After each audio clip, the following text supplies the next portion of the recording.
नमस्कार, आपका स्वागत है साप्ताहिक राशिफल में। ये वीक कन्या राशि के लिए एक विपरीत राजयोग लेकर आया है, यानी कि एक बहुत बड़ी नेगेटिव घटना हमारे साथ होती है और उसके बाद एक हमें ऊंचाई मिलती है। देखिए कैसे, यहाँ पर जो है वो अष्टम भाव का स्वामी जो है मंगल गोचर करने वाला है छठे भाव में, तो यहाँ पर एक टसल देखने को मिलती है।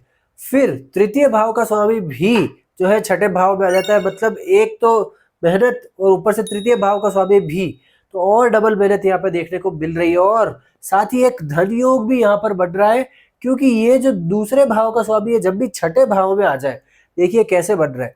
तो यहाँ से अगर मैं काउंट करूं, इसको लग्न बनो आपके धन भाव को, तो 1 2 3 4 5, उससे वो भाग्य भाव में जा रहा है। पर वो कैसे एक्टिवेट होगा वो सब हम इस वीडियो में देखने वाले हैं। सबसे पहले आपके चंद्रमा के ऊपर नजर डालते हैं। ये वीक कैसे शुरू होगा 23 फरवरी से 1 मार्च। 23 फरवरी को आपका चंद्र जो है अष्टम भाव में होगा, यानी कि ये दिन आपके लिए, ये पीरियड कोई भी नया कार्य करने के लिए, कोई नई ट्रैवलिंग करने के लिए उपयुक्त नहीं है, अच्छा नहीं माना जाएगा। बट जैसे ही चंद्रदेव जो है 24-25 तारीख को वृषभ राशि में आएंगे, मैं मानूंगा कि आपके लाभ का स्वामी जो है वो 11वें भाव का स्वामी 9वें भाव में आ गया है। तो मतलब कहीं ना कहीं आपको पैसा जो है वो भाग्य से मिलने वाला है, या आपके फादर से या बॉस से भी किसी न किसी तरीके का प्रॉफिट, किसी न किसी तरीके का लाभ, भले ही वो मॉनेटरी लेवल पे हो, फिजिकल लेवल पे हो, मेंटल लेवल पे हो, कुछ ना कुछ तो फायदा आपको मिलेगा 24 और 25 फरवरी के आसपास। देखिएगा ये जरूर से होगा। और फिर चंद्र जो है वो बृहस्पति के साथ युति बनाने वाले हैं और एक भाव ये पीछे आने वाला है। ये हम कह सकते हैं कि आपको अब जो गेन है 26-27 तारीख के आसपास, ये गेंद आपको मिलेगी, आपको देखने को मिलेंगे कि आपको कार्य क्षेत्र में मिल रहे हैं। कहीं ना कहीं 28 तारीख को भी आपको बृहस्पति के साथ चंद्रमा है, तो आपको अपने कार्य क्षेत्र में लोगों से, आपके साथ जो भी काम करते हैं उनसे अच्छा सपोर्ट देखने को मिल रहा है। और जुपिटर यहाँ पे ऑलरेडी जो है वो 4th हाउस के लॉर्ड है, मतलब कहीं ना कहीं आपका बार बार मन भी करेगा कि मैं कार्य क्षेत्र में जाकर काम करूं, घर पर जो है अपना कम से कम समय गुजारूं।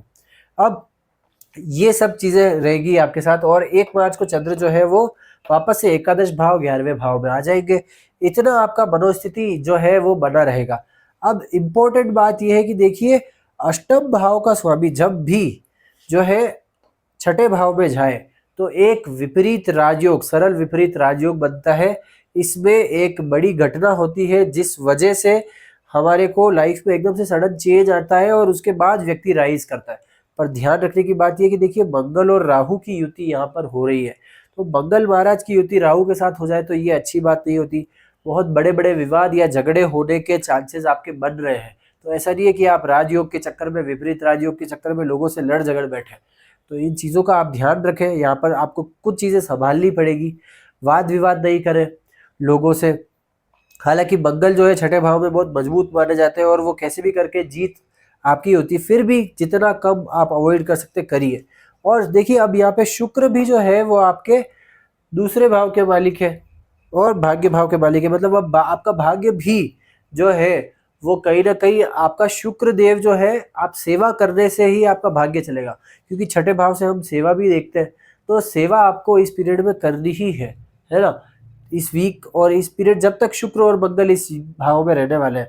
और आपके लग्न के लॉर्ड और 10th हाउस के लॉर्ड भी जो है वो छठे भाव में जा रहे हैं। मतलब यहाँ पर भी अब ये चीज दिखा रहा है कि आपको इस पीरियड में जो है जम के अगर स्टेटस फाइंड करना है, स्टेटस प्राप्त करना है, तो सेवा करनी चाहिए। हेल्थ के वाइज अगर हम बात करें तो हेल्थ के रिलेटेड चीजें थोड़ी सी बदलने वाली है आपके लिए, क्योंकि बुध जो है वो वक्री हो जाएंगे। आपके बुध जो है वो लगन के स्वामी है, आपकी राशि के स्वामी है, वो वक्री हो जाएंगे छठे भाव में। अब वक्री होने का मतलब ये कि आप इस समय में अगेन रेट्रोस्पेक्शन करेंगे, क्योंकि रेट्रोगेट जब भी प्लेनेट होता है व्यक्ति रेट्रोस्पेक्ट करता है, मतलब खुद की चीजों, की हुई चीजों पे सोचता जरूर है कि मैं क्या काम कर रहा हूँ, मुझे ये काम करना भी चाहिए, ये नहीं करना चाहिए। और 10वें भाव का मालिक भी है, तो भी आपको सोच विचार करने में बहुत चीजें देखने को मिलेगी कि आप खुद की चीजों पर ज्यादा सोचोगे। पर अब एक इंटरेस्टिंग बात, एक लक्ष्मी नारायण योग पूरी तरीके से फलित होगा आपके लिए 28 फरवरी को।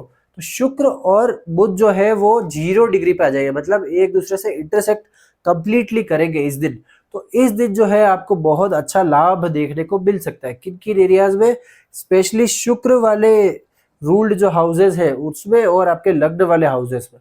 तो आप इन दिनों में अगर 28 फरवरी को, उसके पहले भी सेवा कर रहे हैं किसी प्रकार की, तो बहुत अच्छा फ़ायदा मिलेगा। और अगर हम बात करें आपके मैरिड लाइफ की, तो यहाँ पे शनि जो है आपके खुद के ही नक्षत्र में आकर बैठे हुए हैं। तो यहाँ पर मैरिज जो है, मैं बोलूँगा कि आपका बिज़नेस और आपका मैरिज 100 ठीक-ठीक चल रहा होगा। आपको काफ़ी डिलिजेंटली अपनी मैरिज में चीज़ें देखने को मिल रही होगी कि आपको कमिटमेंट फ़ॉलो करना है, एक शनि जैसा एटीट्यूड आपको रखना पड़ेगा, पर चलेगा अच्छा, कोई ज़्यादा बड़ी बात नहीं है। हालाँकि छठे भाव का स्वामी अब आ रहा है, तो एक सेवा का भाव आप रखेंगे उसमें, तो ही वो अच्छा बेहतर रह पाएगा। और दूसरा ये कि यहाँ पे देखिए शुक्र और गुरु जो है वो 23 फरवरी को बृहस्पति अपनी 120 डिग्री की दृष्टि से, यानी कि नवी दृष्टि से कंप्लीटली शुक्र को देखने वाले।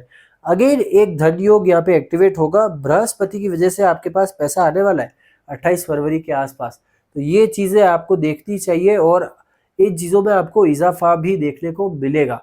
ओके, तो ये वीडियो आपको पसंद आया हो तो इसे लाइक करें, शेयर करें अपने दोस्तों के साथ और चैनल को सब्सक्राइब करना ना भूलें। नमस्कार।